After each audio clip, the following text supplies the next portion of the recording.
What is up, everybody? This is Recap Rewind. I'm J-Lag. And I'm NB.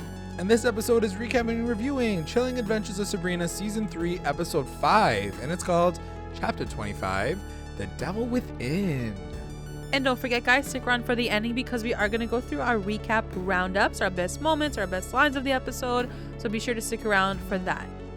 We also have our contest going on right now for a chance to win a $50 Amazon gift card and pop socket. To enter, all you need to do is comment on our iTunes page and you'll be entered in the draw. We are extending this contest to the end of Riverdale Season 4, so you got lots of time to enter. As always, to our continuing listeners and our brand new ones, thank you for joining us. Don't forget to like, comment, and subscribe to the channel. Let's get into the episode, y'all. What'd you think? I'm loving this season. I don't know what else to say. It's been so great. What did you think? I know. I 100% agree. I think it was a great episode. I was sick when I watched this episode for the first time. I think I've watched it 3 times over because I think I was in like a medicine haze. I was like, wait, did I don't remember what I just watched. Am I alive? So, yeah, I watched it a couple of times, but it was really good and it was really well done. So for sure. So just covering off what happened last episode, it ends off with Nick basically overdosing on the drugs that the devil got, and Satan's gone. He's missing. So this scene starts off, the whole episode starts off with Sabrina, Ambrose, and Nick, and they're in some next room in the academy, and Nick is passed out, but he's also handcuffed.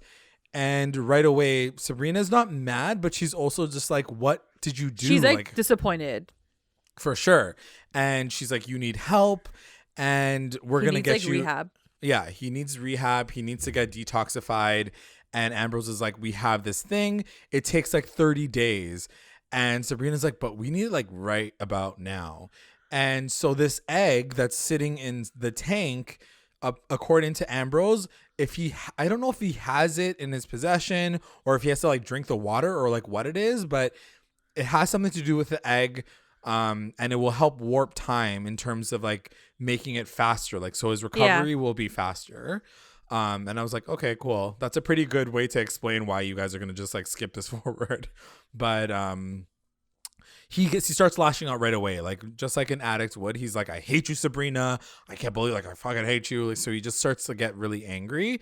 And that's when she just dips. She's just sad. And she's like, oh God, this poor guy. So then it cuts to Sabrina with the gang. She finally visits her human friends after a full day. Finally. And Roz is frozen. She's stone. And Sabrina explains, she's like, I don't think that Roz is in a lot of trouble because she's probably not dead. And she explains that these carnival people are pagans. And then as she's explaining this is when Wardwell comes by and she's like, well, now you got to come to hell. We got to talk about some stuff. The second, I guess, regalia starts and she needs to find Pontius Pilate's bowl. Or crown. Was it the bowl or the crown? It's the bowl. It's the bowl. The crown was last. Yeah. Yeah. So this one, and then she's like, I don't got time for this right now, so I'm a pass. And right away she's like, you can't pass this. Yeah, you can't pass. Yeah, you can't just do this. And Wardwell does go in on her. She's like, this is pretty much all your fault. So everything that's falling apart, the fact that you don't want to claim the throne, this is the reason why your entire coven is fucked up. That was a big realization for her, and she was like, oh fuck, it is my fault. Yeah.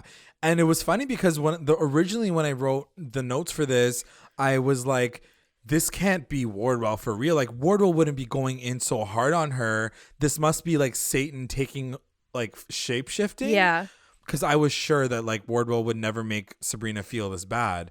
But sure enough, it was actually Wardwell just spilling all the tea and saying yeah, you need to take ownership on this. And even her entire coven, including her aunts, were like, yeah, it sounds like you probably can't fucking. It was it needed to be said. It needed to be said. Yeah. And so then at that point in time, that's when she accepts the challenge. So then it cuts to Wardwell and Sabrina, and they're just talking about this bowl and where to find it. And the bowl apparently is in Jerusalem, but it's locked in some sort of eternal time loop where this situation keeps happening over and over again, and they can't get it out of there.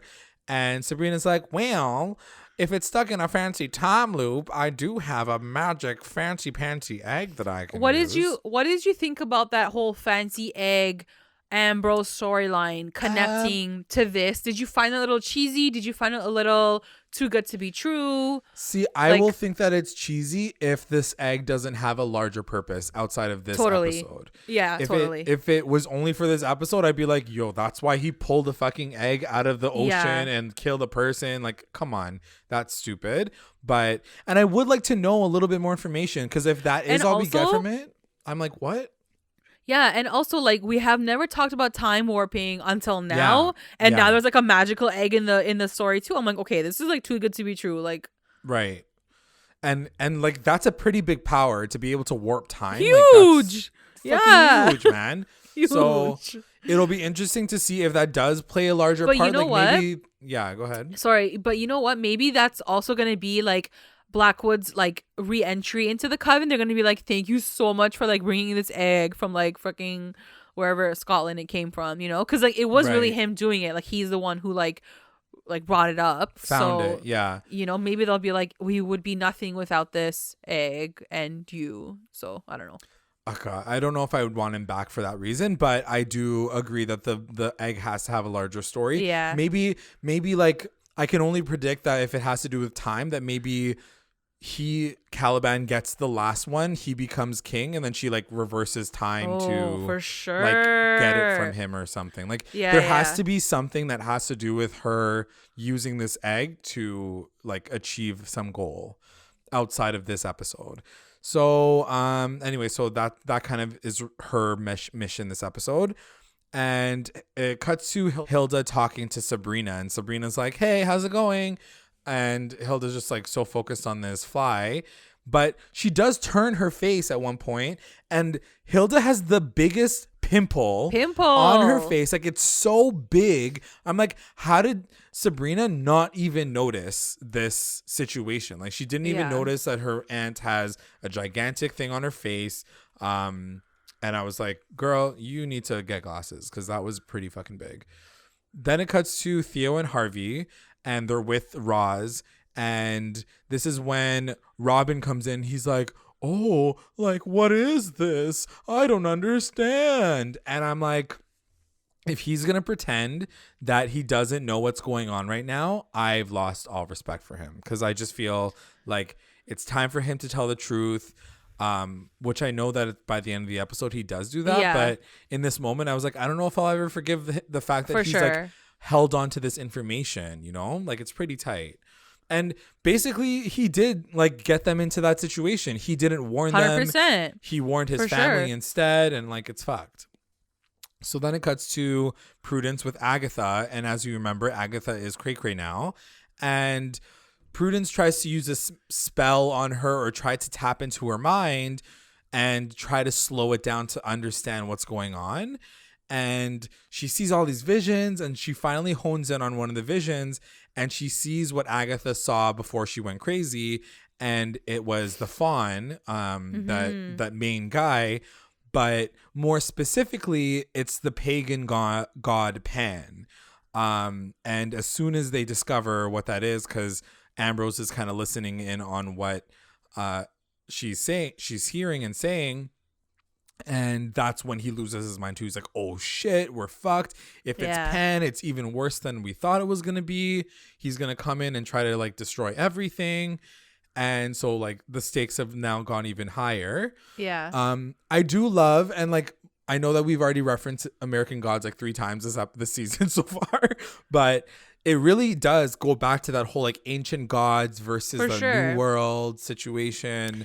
I do think that they haven't really been expositional in a way that I kind of wanted them to be more on the gods, because if you don't know anything about the gods and like those different like the sex, like you wouldn't types really of people, you know, like you wouldn't know any of this. And like consider that like the demographic for the show is like a little bit younger still.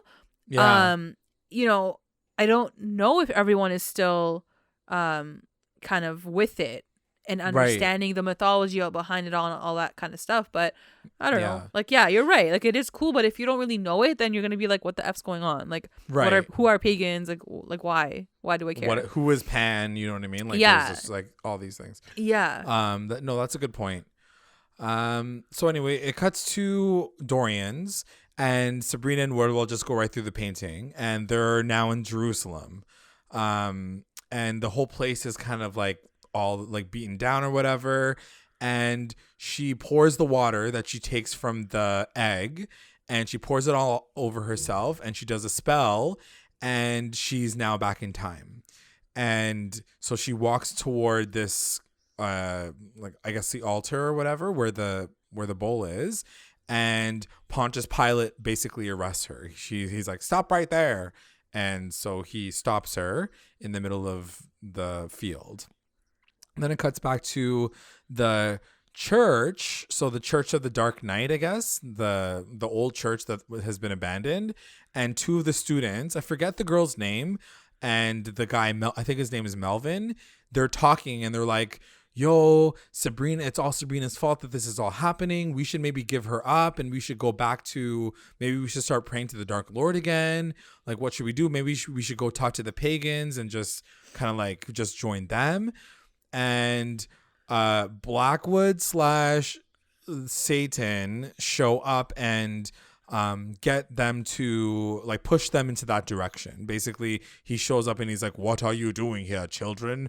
You need to go and you need to talk to the new pagan gods or whatever. And so then that's when they both run away. The one thing that I need to shout out to is the fact that motherfucking Blackwood has like dreads. Like he looks like fucking he looks like that guy, what's his name? The Pirates of the Caribbean. What's his face? Johnny Depp. Yeah. I was like, ooh, he looks so weird. But anyway, so he's now like trying to instigate things, and because he's been released and he's kind of roaming around, he starts to wreak havoc on the coven. So this is the first thing that he does.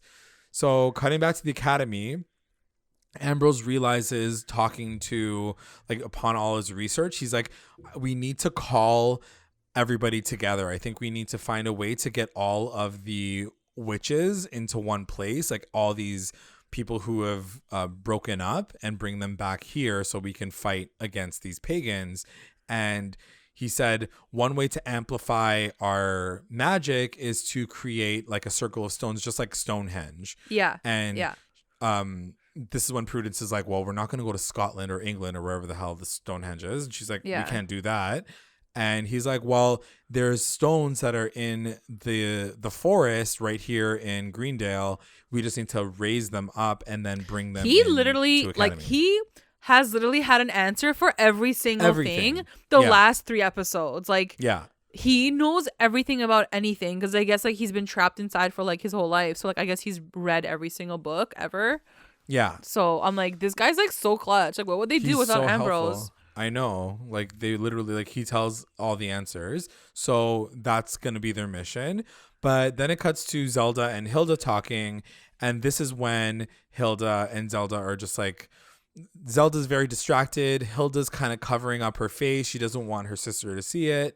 And while they're talking, a weird thing happens where she kind of like opens up her mouth. Hilda opens up her mouth, and a web literally like shoots out. Yeah. And then she eats the like all this stuff is happening to her now.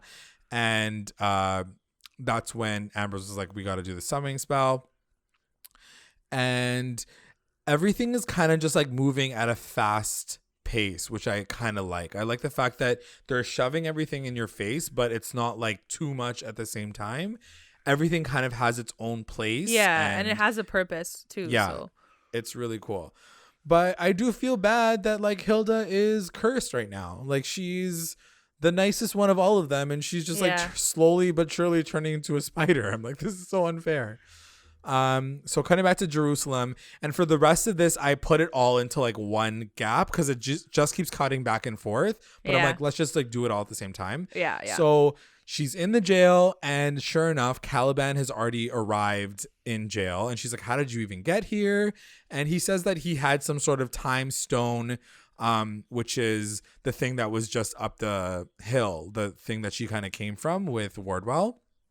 And he's like, yeah, you just touch it and you like say a spell and like you're good. literally teleport. And she's like, oh, cool, thanks. She's like, right. So he's in jail, and there's this guy Barabbas who's in jail with them, and he's from the Bible as well. He's like the one that Pontius Pilate releases, and then he crucifies Jesus and everybody else.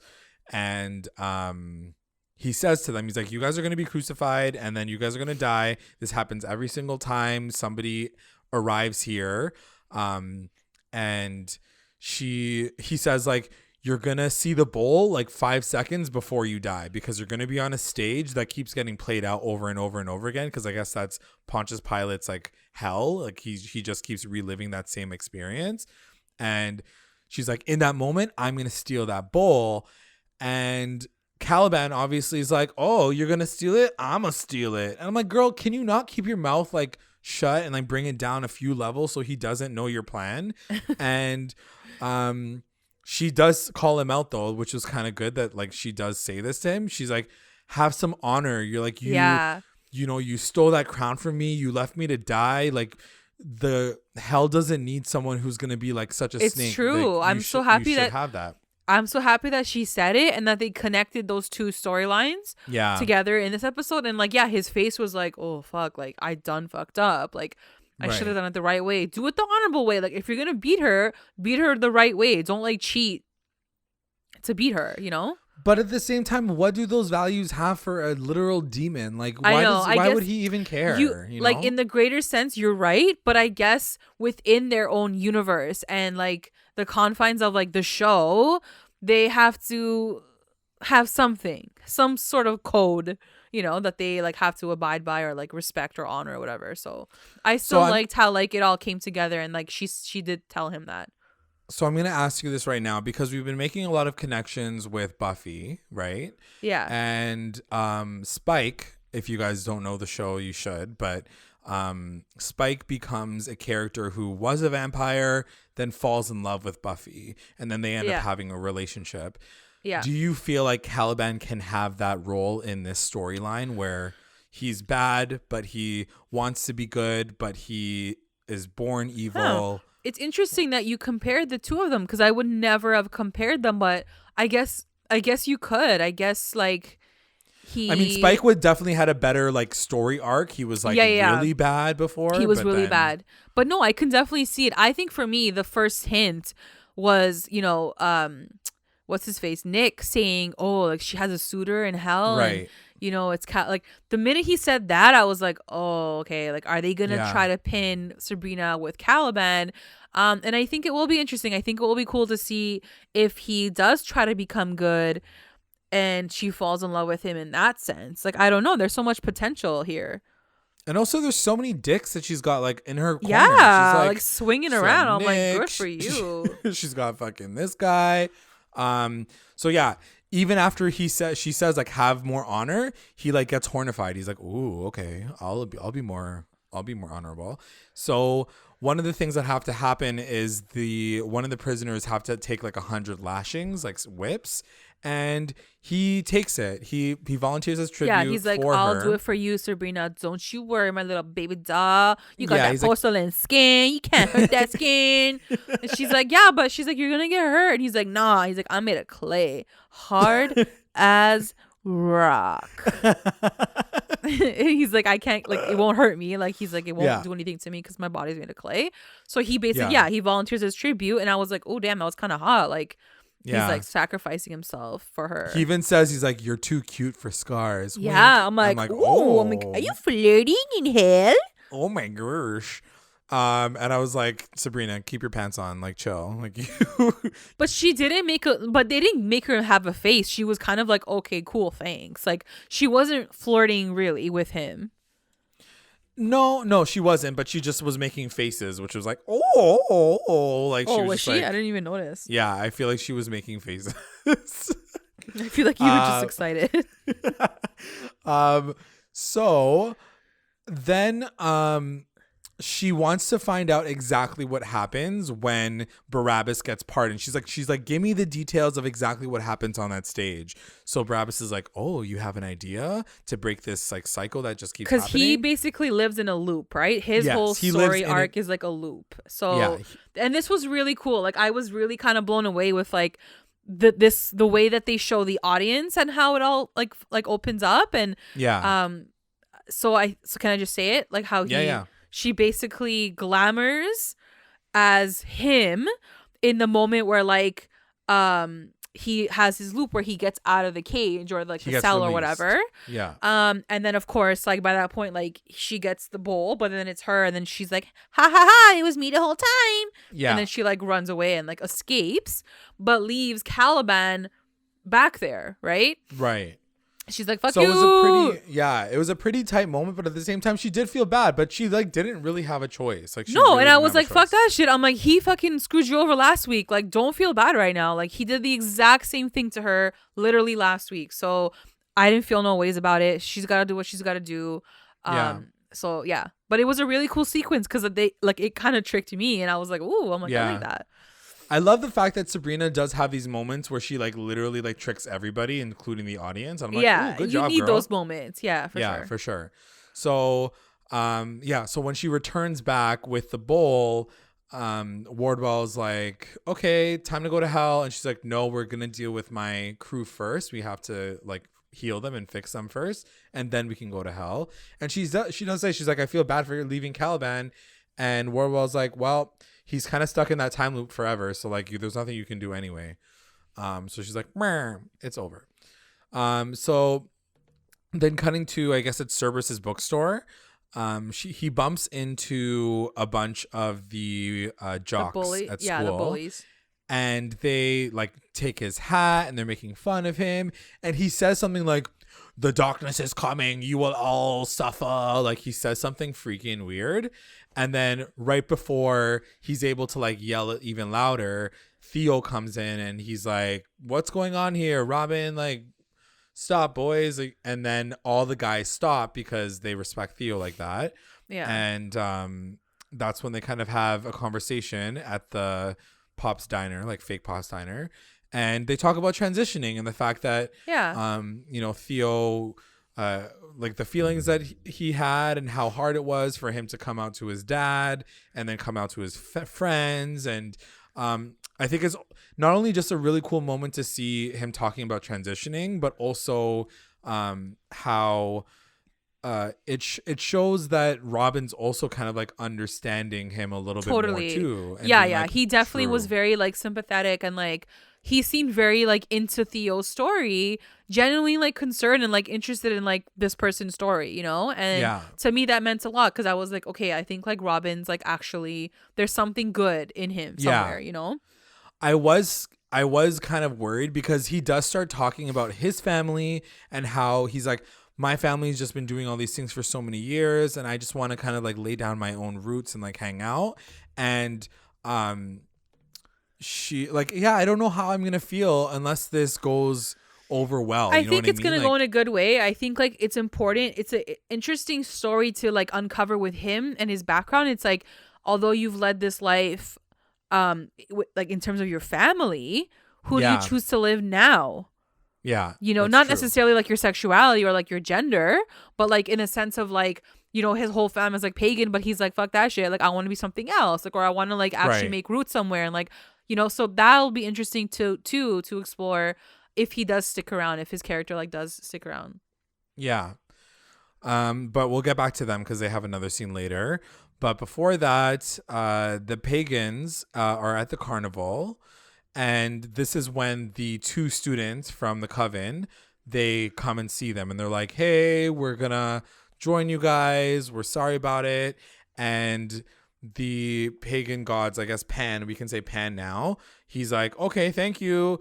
And he slits the girl's, no, he doesn't slit the girl's throat. Somebody stabs her in like the neck and then she dies. And he's like, well, the best way to be a part of this crew is if we sacrifice with blood. And so she dies. Melvin runs away. I don't know why they didn't just grab him and I don't know why they let him go. But anyway, they let him go. and in the corner, like it pans over, and Johnny Depp is like in the corner, and he's like, ha ha ha, like these guys better die, like they deserve to die too. And by Johnny Depp, obviously I mean Blackwood / Satan. Then it cuts to the academy, and Hilda is literally turning into a spider, and it's making me wanna fucking yak. Like, Yeah, she's it's in disgusting. the mirror. It is such a gross scene. She's in the mirror, she sees the pimple, and it's getting so big, and then she pops it, and then like fucking spiders come out.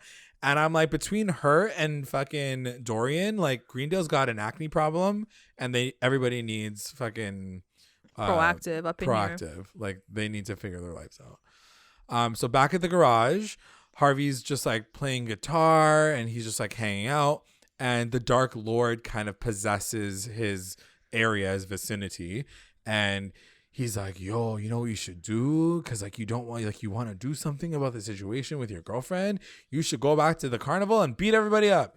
And he's like, yeah, great idea, I'm gonna do that. I'm like, fucking Harvey, you idiot, why are you listening to your stupid inside voice? Like, stop doing stupid shit. So Theo and Robin are hanging out in his room, and they're making out, and I just like I said before, I was like, I don't want to feel awkward about Robin because I don't know how to feel about him anymore. Like, is he good? Is he bad? But you hear a little bit more about his story, like we were saying about the fact that he wants to kind of like leave roots and stay in one place. He does also say that he's very different from the rest of his family, which makes me feel like he might have been like adopted, or like I don't think that he's magical. Like, I don't think he has any actual powers. No. Yeah. So it sounds like he's almost like maybe he's human, but I also have a theory that maybe they like made him, just like Caliban is like from clay, like maybe he's from plants, like maybe he's not even a real person. You know what I mean? Because it seems that he's not really he's not either here nor there. Like, he's not really a human. Like, it seems like he knows how to do human things, but I don't know. I just have a theory because his hair is green, and I'm like, they would do something like that. And then he does say something around like, I've never had roots like that. Like, I haven't like lived in one place. As soon as he said roots, I'm like, he's a plant. Like, he must be a plant. I don't know how you feel about that theory, but that's my theory right now. And then right in that moment, they get a phone call from Harvey, and Harvey's like, I'm gonna go and kill those people. I'm gonna go to the carnival. And Theo's like, no, that's a really bad idea. Please don't do that. And he hangs up. And then now Theo and Robin have to run and stop Harvey from being a fucking idiot. So cutting back to the academy, Sabrina comes in with this magic bowl. And right away I was like, can they please just use this for something like right now? They do later, but not in this moment. And it cuts to Agatha, and she's still messed up, but she's now tied up. Like, she's tied up in a corner, and the Dark Lord shows up, and he comes in with like a hammer. And first I was like, oh my God, he's gonna go and like fucking kill this woman. But he does say like, seek your revenge. Like, he's like, your coven like put you on the side tip, and they like covered you up, and now you're crazy in this area by yourself. He's like, you should like attack them now. So back to like the stones. So now Ambrose has the stones. He's ready to like do this spell, and they're calling on the witches. He's like trying to send out the signal. And just as it's about to reach like a peak, this is when Agatha comes in, and she breaks one of the stones, and it breaks the entire communication. And again, their plan is like gone to shit. It's gone to shit again. And even Ambrose is like, we didn't even get the signal out. Like, we're fucked now. And they stop Agatha. And this is also when Melvin comes in, and he's like, yo, they never wanted to like save us. They never wanted to give us an option. They're just going to kill us anyway. Zelda's just like, yeah, obviously we're fucked either way. So then it cuts to the carnival, and Harvey is with his boys. And by boys, I mean like his new friends, because I don't think that they're friends in high school in real life. But he called up the football players. Yeah, I'm like, they're not even friends. I'm like, know. He doesn't have those jock friends. I'm like, whatever. It doesn't make sense. I was like, sure, plot hole. But they all go around the carnival and they're just smashing shit up. They're like, let's go up. They're like, come break out, you everything. weirdos, come out. Yeah. So sure enough, The snake lady like comes out. It was the snake lady, right? Like yeah, the sex the snake. freak. It was the fortune teller. She's the fortune teller. Or the fortune teller, yeah. And she's like, oh yeah. She's like, come closer, come closer. And then like they were all kind of like around her, right? Like they were gonna hit her or something. They were like, because she's like, okay, if you want to talk to me, like, take me with you. Yeah. So they're like, okay, cool. So all the football players like grab her and they're like, come with us. And Harvey's kind of like standing behind, and she was like, you can't do anything to me. She's like, oink, oink, bitches. Yeah. And they all turn into pigs. And Harvey's like, yeah. Like, he's so stupid for thinking that he can figure this out on his own. Like, just stop. That's what I mean. Just a dumbass. And that's the thing. I don't care if the Dark Lord had something to do with this. I'm like, Harvey, you already did this last episode and you fucked up. Why would you do it again? Up more. Yeah. Just stay where you are. So really quickly before we cut back to the carnival, it does show that Nick is still sick. And it's not working. Like, the treatment that they're doing is not working as fast as it should. And they realize that the leeches that are like kind of sucking all the toxins out of him are like dying. They're not like, yeah, and they're filled surviving. with like black, like they're filled with like black like liquid. Yeah. So it's not enough. Like their leeches are not enough to suck the devil out of Nick. Right. So they have to try to figure out what that is. But really quickly, cutting back to the carnival, Theo shows up with Robin. And now Harvey's like, well, now we're fucked. Like, these guys are pigs now. And I don't know what to do. And Theo's like, oh, you idiot. And so cutting back to Ambrose and Sabrina with Nick, they find out that the blood is something called the Dark Lord's residue. Yeah. And basically it's like tar in your lungs if you're a smoker. Like, it just like stays with you, and it's hard to get rid of. So this was a really, really cool scene. I really like the visuals really cool. Of this scene. And so basically what they have to do is somehow take that dark residue, that blackness out of Nick, but the leeches weren't working. So of course Ambrose, again with like the fucking like 800th like solution to their problem, was like, the only way we can extract the devil's blood is using someone else's blood who's like even stronger, right? Right. And obviously Sabrina's like, okay, that's me, obviously, because like no one else is smart, like stronger than me, I volunteer as tribute, I guess. Yeah. So he's like, it's literally only you. And then she basically like cuts herself over Nick's body. Her blood drip. This was so well done too. Yeah. Her blood so like crazy. trickles over like Nick's body, and then the devil's blood starts coming out of Nick's nose, and it kind of like meets with Sabrina's blood, and it like kind of explodes and like it jumps up into the air. It's like Venom from Spider-Man. Yeah, like, it's it looked like that. Like, yeah, it was crazy. And then she's like, "Oh, she's like, this cool." And he's like, "Bitch," she's like, "Put that shit away." He's like, "Put it into like a thing." So they put it. What do they put it into? Like a bowl or something? Yeah. So this is when they actually like use the bowl that she got from hell or from Jerusalem. Yeah. She like puts her hand in it and it dies in there, or like it just like stays inside the bowl. Yeah.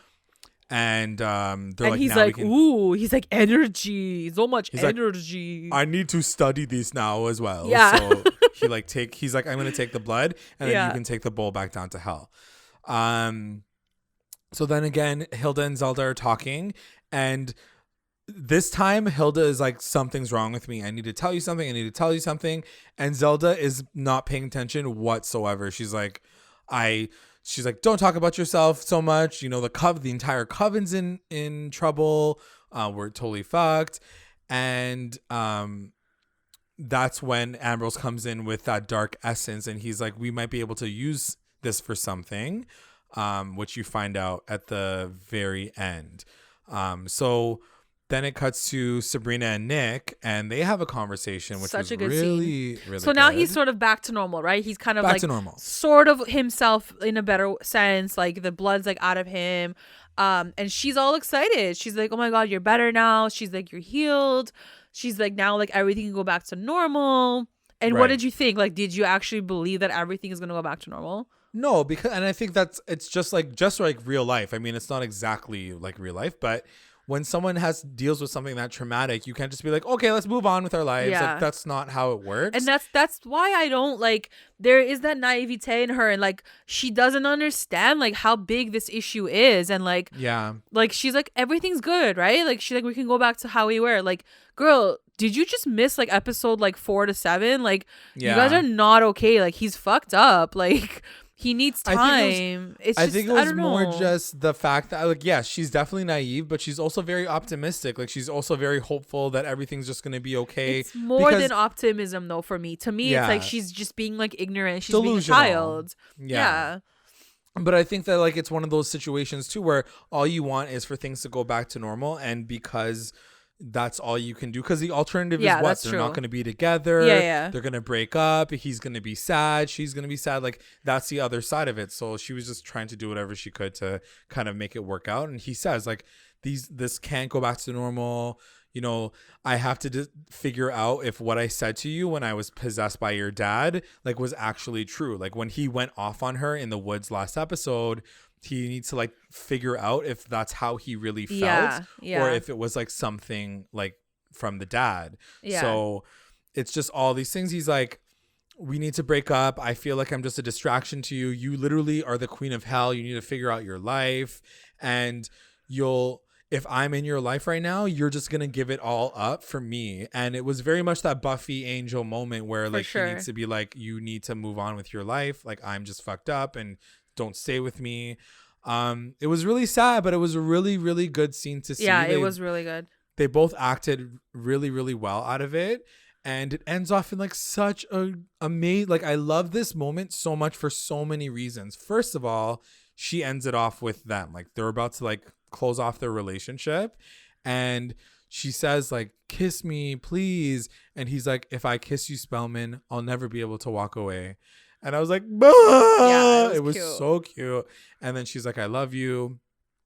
And then right after that, I thought it was so cool because Wardwell, I think, comes out of nowhere and she kind of like jumps in and is that person for Sabrina where she basically says like, you know, like queens are not supposed to cry. Like you need to like be stronger than this. And I was like, wow. It was such a cute moment for her to come through for her. And it's what we've been saying this whole time between their dynamic. The fact that, you know, in the very beginning, like remember all the way from season 1, like Wardwell wanted to kill Sabrina. Now we're here in season 3 and she's so supportive of her. She wants her to be like a strong person. And I don't know if it necessarily has to do with her own selfish intentions of, you know, being the leader of hell either. Like she's realizing that she's put a lot of kind of thing on Sabrina to be that person for her. Like she's relying on Sabrina quite a bit, but at the same time I feel like she's also like learning to like care for Sabrina and like teach her to be strong and teach her to be you know, that person. When her aunts are like losing their fucking mind, I'm so glad that Wardwell is there for her, you know, in this way. Yeah, totally. So then it cuts to Theo, Harvey, and Robin, and they're all kind of just like hanging out and they're like, well, we need to tell you something about the situation. We didn't tell you the full truth the last time. So here it is. And then Robin says, before you say anything, I need to tell you something. We don't see this scene, but like we're assuming that now Robin is going to like, explain himself. Yeah. So then it cuts to Dr. Cerberus at the bookstore. So sad. And it's so sad. It's one of the saddest scenes. It's closed now, but literally Hilda is a spider. Like she has extra eyeballs now. She has like shit coming. Like she just looks, she's looking like a spider more and more. So fucked up. And the actress, Lucy Davis killed it. She was like crying and she's trying to keep herself together because she can hear Dr. Cerberus and he's like, the store is closed. And then she walks in. She glamours. She glamours herself so he doesn't see her as a spider. Yeah. But it keeps cutting back and forth between him seeing her and she's like, I just wanted a hug for the end of the day and I just missed you. And he gives her a hug, but then when it cuts to her point of view, she's like bawling and she's a spider. She's and like it's just ugly like as fuck. Yeah. Yeah. It was such a good scene. I don't know. Like, I can't wait to see what's gonna happen with that. Yeah. Because like I just feel so bad for her, you know? Yeah. And I they'll love the figure it fact out. that I love the fact that they gave this to her. Like, you never think that they're gonna go this far with these kind of side stories, but they're it seems like they're going pretty in deep with this story with Hilda and Cerberus, and I love it. It was great. So back in hell, Sabrina comes in and she's like, I got the bowl up in here. And everybody's like, but where's Caliban at? Like, what happened to him? And she's like, I couldn't save him. He was like stuck in a loop or whatever. So he did. And they're like, oh. And then Caliban's like, I'm here now. And so he shows up, obviously. And he calls her out now. So as you remember, like in the beginning, she called him out for being like not a good person, and he calls her out being like, you didn't even save me. Like, you literally, your plan was to like leave me in the dust. So fuck you. And that's kind of how the rivalry keeps going. And now they have just that one more mission before someone claims the throne. The one thing that I will say, which was kind of a shitty thing for Sabrina to have done, Wardwell's like happy because she's like, good job. I can't believe like we got our first like task done. And she says like, oh yeah, like the Dark Lord would like be so cheesed if he knew that this was happening. And then Sabrina's like, oh, so what happened is he's gone now. He's completely been released. Like, she he's out. Like she freaked out. Lost her mind. She's like, why would you not tell me this? I can't believe you like wouldn't tell me. Like, he's gonna kill me if he finds me down here. And I got really scared because they just had such a sweet moment with each other, like Wardwell and Sabrina.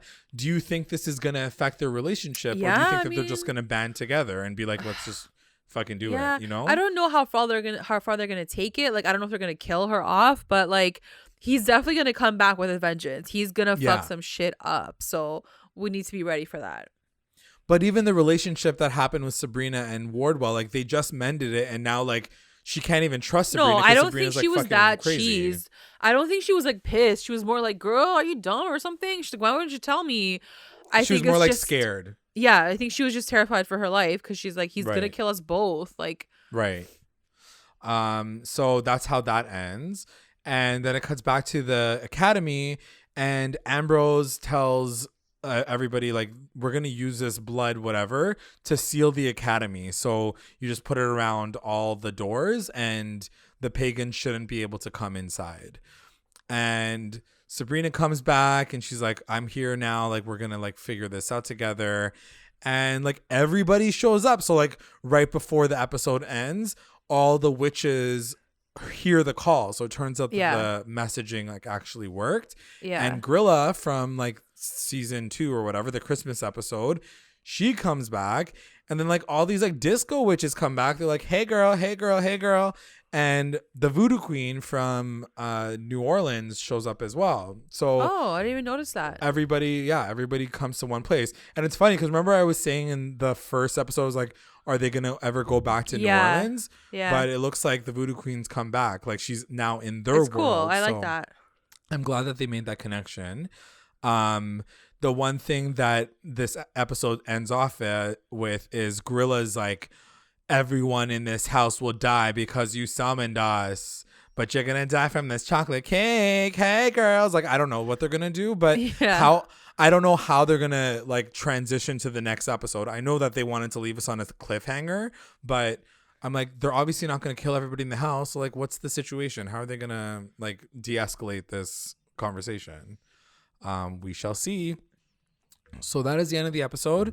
Let's get into our recap roundups. Best moment. I think my best moment, it's gonna go to the Nick and Sabrina breakup. The whole episode was great. Like, it really was so fast paced and like so intense, but that moment kind of just, you know, it's the moment. It's like the big moment, and Nick is really the one that has to say like, no, we're done. Like, I can't do this. You know, you gotta go do your thing as Queen of Hell, and I gotta go like fucking find myself. So it was really well done. That was one of my best moments as well. I think I'm gonna give my best moment to the Pontius Pilate sequence, because I thought that was really, really cool. Yeah. And like one thing that I will say is this show is so visually appealing. Like, it's not even normal. Like, I looked at that scene and I was like, it's so pretty. They did such and a like good job. they just did such a great job with the set design. Like, everything just feels very rich, and I'm very like they should be very proud of themselves, whatever they're doing with this show right now. WTF moment. What was your WTF moment? WTF moment I think is freaking Hilda's face, and like how it's like oozing pus and like the spider eyes, and like it's just so gross. Like every time I see it, I'm like, ugh, like literally like my stomach like freaks out. I'm like, this is so gross. Yeah. Again, like so the nasty. visuals, like I don't know where they got the idea from, but like it's just so disgusting. So I feel like the idea was inspired by this one book called Scary Stories to Tell in the Dark, where this like girl gets a pimple and she pops it and a bunch of fucking spiders come out. Yeah. So disgusting. Like, so gross. So nasty. But yeah, I feel like it was that vibe as well. My WTF moment is going to go to all the witches returning, like, so that final sequence. So everybody's showing up at the very end. And I'm really proud of them for kind of bringing back witches that we would know about. So like Gorilla and connecting it all, the Voodoo Queen, and bring it all together. So good job, guys. MVP.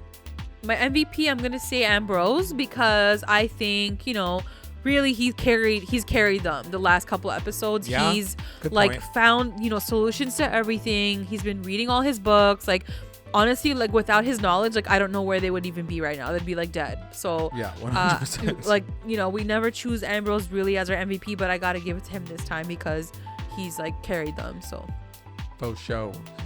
My MVP, I'm gonna give it to Sabrina for just getting the bowl, even though she was a little ruthless with Caliban. I think that she's trying to hold it all together. That scene with Nick was like amazing, and I'm like, she's obviously heartbroken, but she's like staying strong, and I'm like proud of her as a character to just like forge ahead, you know? Yeah. LVP. Who's the LVP? My LVP, I put Wardwell, but honestly, like now that we've gone through the episode, I'm like, I don't think anymore that she's my LVP. Yeah. Because she's been by Sabrina's side the whole time, and like she's been trying to help her. So I don't think she's my LVP. And I think I would probably agree with yours, because I don't know who else I would choose. Yeah, mine's gonna be Harvey again for a second episode in a row, only because he went back to that fucking carnival like a dumbass. And like I said, I know that he did it because he was a little bit under the influence of the Dark Lord, but I just kind of hate the fact, in a way, I almost am annoyed that they're giving him this storyline again, and especially 2 episodes in a row. Like, don't go back to the fucking carnival that you literally, your girlfriend got bitten at again. Like, you know what I mean? Like just leave it alone. Why would you keep going back there? So annoying. Yeah. The best line. What was your best line? Best line is gonna go to Wardwell when she talks to Sabrina at the end, and she says, "Didn't anyone tell you queens aren't allowed to cry?" Yeah. I was like, cute. Yachts empowerment. It was just, very strong moment. Loved hearing her say that to her. That was one of mine as well, but my other best line was what she says to Nick, that final breakup scene where she says, "Kiss me, please." And he says, "If I kiss you, Spellman, I'll never be able to walk away." Yeah, it was sad. I was like, R.I.P. that relationship. So that is the end of the episode. We have our announcements. We have our contest going on right now for a chance to win a $50 Amazon gift card and a pop socket to enter. All you need to do is rate, comment on our iTunes page, and you'll be entered in the draw.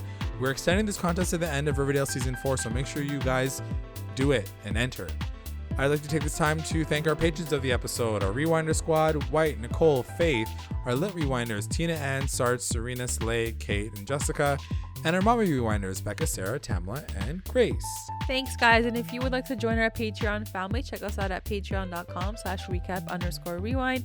If you join, you get access to all things Recap Rewind exclusive content, and updates. And also make sure you guys are checking us out on all of our socials: Instagram, Twitter, YouTube, Facebook. You can also find us on Google Podcasts, Spotify, and iTunes. Like, subscribe, follow, review, and comment to stay engaged with us at Recap Rewind. Thanks for listening. Bye. Bye.